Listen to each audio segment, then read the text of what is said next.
Thank you so much for watching Landumc Goes There. Please subscribe and hit the like button and the bell notification button. Night of the Comet is a 1984 science fiction comedy horror film that was written and directed by Tom Eberhardt. It stars Catherine Mary Stewart, Robert Beltran, and Kelly Maroney.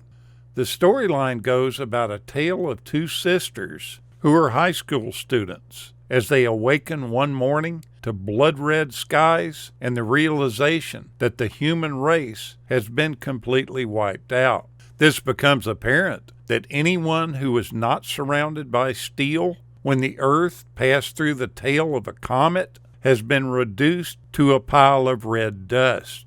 They end up encountering a friendly truck driver, and they also take over the airwaves at a local radio station in an attempt to get help. Unfortunately, by doing this, they attract the attention of a group of scientists who knew what the effects of that comet would be. Now, as various survivors of the comet, who were only partially surrounded by steel, are decaying into flesh-hungry zombies, the scientists are attempting to come up with a vaccine made of the blood of the people who were not affected by the comet. Thus, this trio must fight their way past not only roving packs of cannibal zombies, but also outsmart this pack of scientists desperate not to become that way themselves.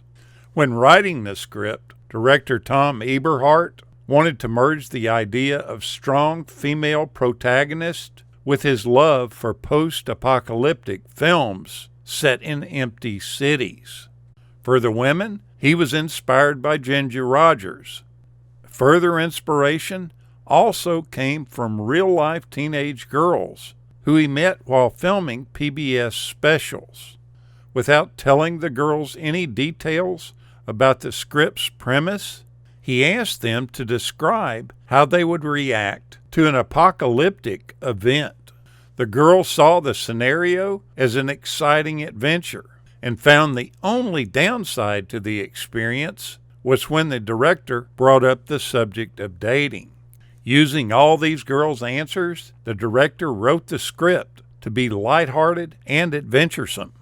He initially had a lot of trouble convincing the studio to let him direct it, but they finally relented when Atlantic Releasing Corporation was looking to immediately invest $700,000. Atlantic also wanted to capitalize on the success of their 1983 hit Valley Girl and the popularity of quirky drive-in films like Repo Man. The producers clashed with the director almost immediately. The director stated that they just didn't understand the film. Early in the project, they actually tried to replace him. But after all was said and done, Eberhardt praised their producing skills and said that he couldn't have made the film without their help. The film was released on November 16, 1984, and it earned $3.5 million in its opening weekend, coming in third place. It stayed in theaters for 6 weeks, and it grossed almost $15 million against a budget of $700,000. The production designer for the film, John Muto, used what he described as comic book sensibility for the film's overall look. Characters were given specific colors. The bad guys were in blues and grays, and the sisters were in brighter colors.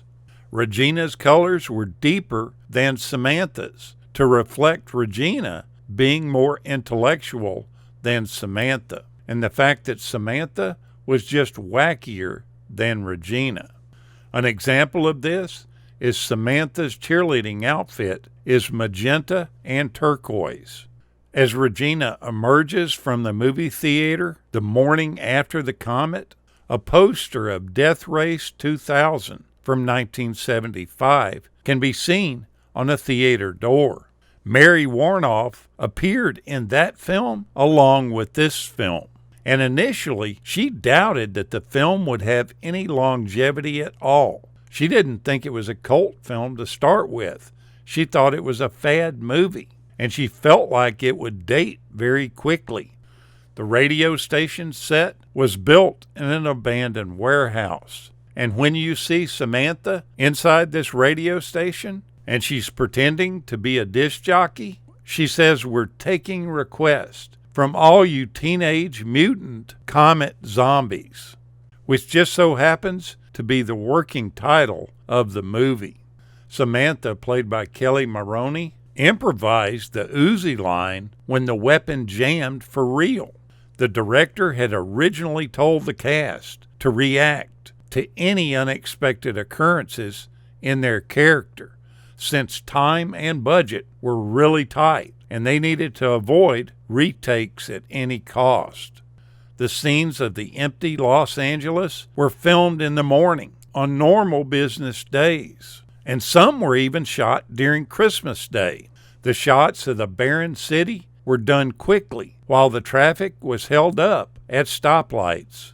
Catherine Mary Stewart did most of her own stunts, except for riding the motorcycle through Los Angeles. The long shots of Stewart on the motorcycle are done by a stunt woman, while the close-ups of her on it were done by putting the motorcycle on top of a flatbed truck.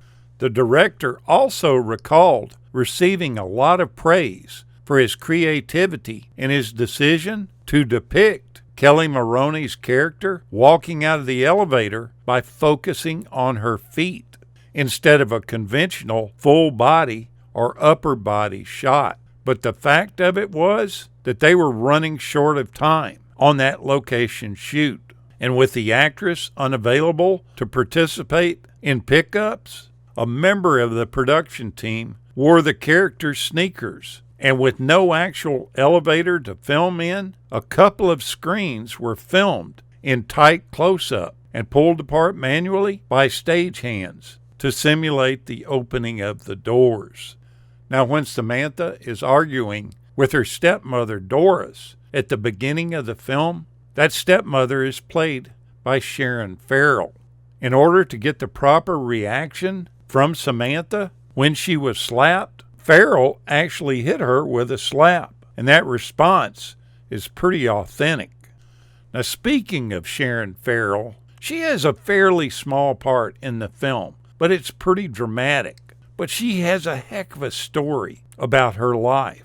In 1970, she suffered an embolism, which caused her heart to stop beating for 4 minutes. She ended up with serious brain damage that resulted in memory loss and physical impairments.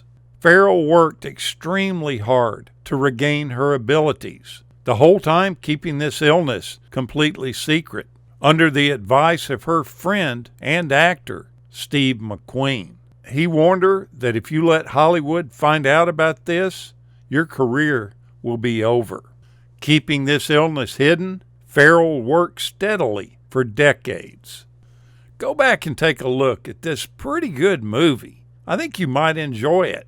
Thank you so much for watching, and we'll continue to chase the classics.